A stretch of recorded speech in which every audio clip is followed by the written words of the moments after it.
السلام علیکم ورحمۃ اللہ وبرکاتہ ویورز. آج ہم لرن تجوید وتھ سارہ خان میں اخفا کی ایگزامپلس اور اس کی تعریف کو سمجھیں گے. اب جیسے کہ اسکرین پہ آپ کو نظر آ رہا ہے اخفا حقیقی، اس کا مطلب ہے کہ اس رول کے دو حصے ہیں. اب اسکرین پہ آپ کو حصہ الف نظر آ رہا ہے، اس کی میں آپ کو تعریف سمجھا دیتی ہوں بہت آسان الفاظ کے ساتھ.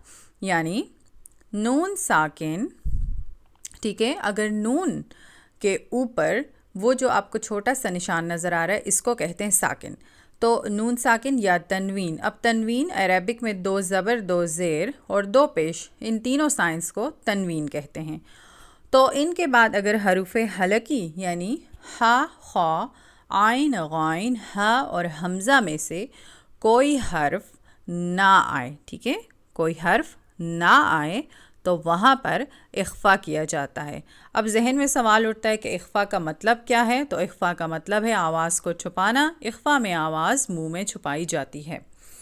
اور ان کی ایگزامپلس کیا ہیں، ان کو ہم کیسے سمجھیں گے کہ ہم نے اب اس ورڈ کی آواز میں جو نون ساکن ہے اس کو چھپانا ہے.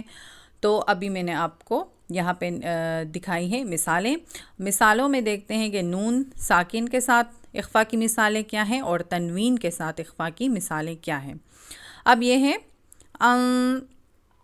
اب میں آپ کو بتاتی ہوں، ایک سیکنڈ. اب یہ ہے ورڈ انزلنا. تو انزلنا میں بھی دیکھیں میں نون ساکن کی آواز کو چھپا رہی ہوں، جو کہ نون ساکن کے بعد زا حروف حلقی میں سے نہیں ہے. انذرنا، نون ساکن کی آواز چھپا رہی ہوں اور نیکسٹ لیٹر زا جو ہے وہ حروف حلقی میں سے نہیں ہے، تو اس لیے یہاں پر ہم اخفا کریں گے. نیکسٹ ورڈ ہے فنصب. اب فنصب میں بھی جو نون ساکن کے بعد سواد ہے وہ حروف حلقی میں سے نہیں ہے، تو اس لیے ہم ان ورڈز میں اخفا کر رہے ہیں نون ساکن کی ایگزامپل کو رکھتے ہوئے. نیکسٹ جو آپ کو کالم نظر آ رہا ہے وہ ہے تنوین کی مثالوں کے ساتھ. اب تنوین کی مثالوں میں یہ ہے کتب قیمۃ.